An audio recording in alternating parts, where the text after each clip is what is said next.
Halo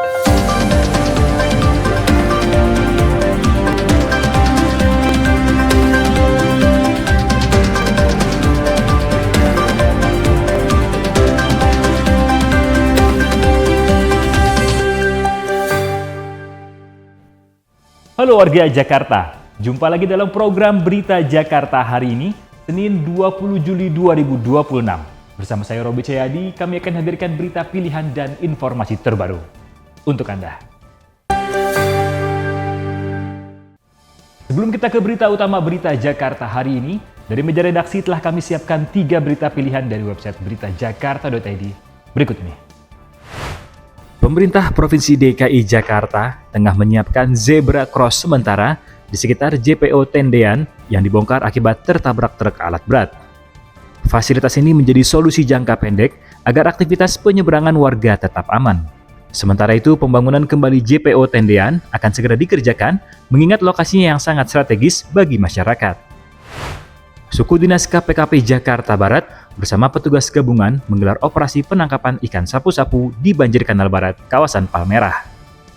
Kegiatan ini merupakan tindak lanjut arahan gubernur untuk mengatasi dominasi ikan sapu-sapu di perairan Jakarta. Belasan ekor ikan sapu-sapu seberat 7 kg yang berhasil ditangkap ini nantinya akan diolah menjadi pakan magot sekaligus untuk kepentingan penelitian lebih lanjut. Warga Kelurahan Pondok Labu, Cilandak, Jakarta Selatan kini memiliki inovasi Smart Flood Warning System sebagai sistem peringatan dini banjir. Alat pendeteksi ini merupakan gagasan anggota Karang Taruna setempat yang dirakit menggunakan komponen bekas.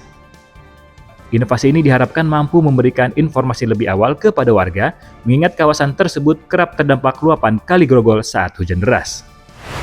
Informasi selengkapnya warga Jakarta bisa langsung kunjungi website beritajakarta.id, website berita resmi pemerintah Provinsi DKI Jakarta. Kita beralih ke berita pertama Berita Jakarta hari ini. Di tengah euforia sepak bola dunia, ada perhatian khusus nih untuk anak-anak Jakarta, khususnya pecinta sepak bola. Gubernur DKI Jakarta Pramono Anung berjanji akan membangun fasilitas olahraga dan ruang terbuka di Jakarta. Fenomena Liga Aspal atau turnamen sepak bola jalanan yang digelar anak-anak di ibu kota mendapat perhatian dari Gubernur DKI Jakarta Pramono Anung. Belakangan, video anak-anak muda bertanding sepak bola di sebuah lahan tidur milik KAI di RW 8 Kelurahan Menteng, Jakarta Pusat ramai beredar di media sosial. Mereka menggelar turnamen sederhana bertajuk Liga Aspal setiap akhir pekan yang diatur oleh Karang Taruna setempat. Meski hanya bermodalkan lahan aspal dengan garis cat putih dan gawang sederhana, liga ini selalu ramai menarik perhatian penonton dan diikuti oleh sejumlah tim. Menanggapi fenomena tersebut, Gubernur DKI Jakarta Pramono Anung mengatakan pihaknya turut mengikuti perkembangan Liga Aspal tersebut. Terus terang saya ngikutin Liga Aspal karena saya melihat adanya kegembiraan di anak-anak yang memanfaatkan itu. Walaupun tentunya yang namanya aspal itu bukan tempat untuk bermain sepak bola.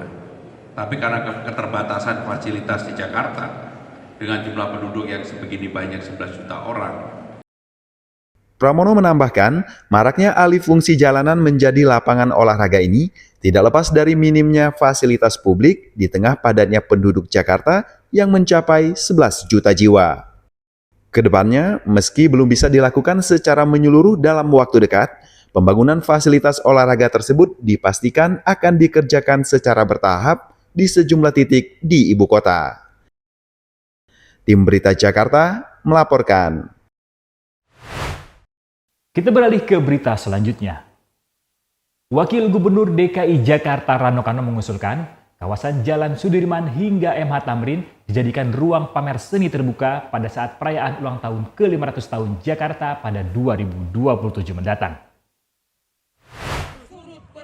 Saat membuka pameran seni Jakarta Profik di Taman Menteng, Jakarta Pusat, Wakil Gubernur DKI Jakarta Rano Karno menantang para penyelenggara untuk menghadirkan pameran yang jauh lebih besar pada tahun depan. Rano menilai Jakarta memiliki ruang publik yang sangat panjang dan strategis seperti kawasan Sudirman hingga Tamrin yang bisa dimanfaatkan sebagai galeri seni terbuka dalam menyambut usia 5 abad ibu kota. Saya men-challenge barangkali pada panitia, tahun depan Jakarta akan berusia 500 tahun.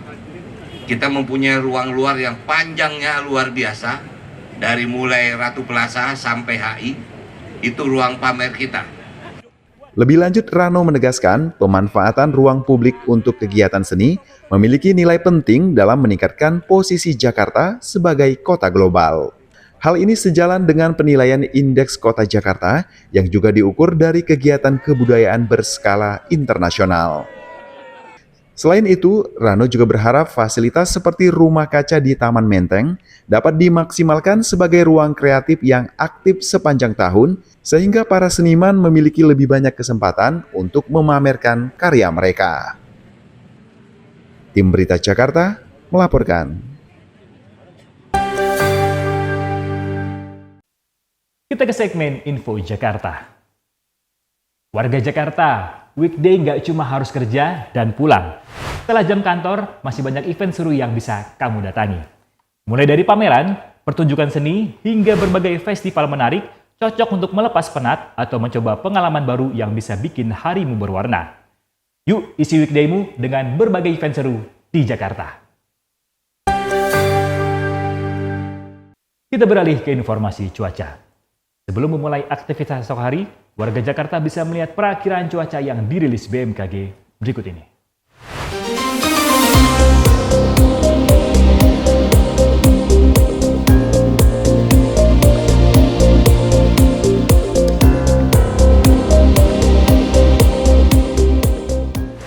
Demikian program Berita Jakarta hari ini. Saya Robi Cedi dan tim redaksi yang bertugas undur diri. Menyongsong 5 abad Jakarta, Jakarta Kota Global dan Berbudaya. Sampai jumpa.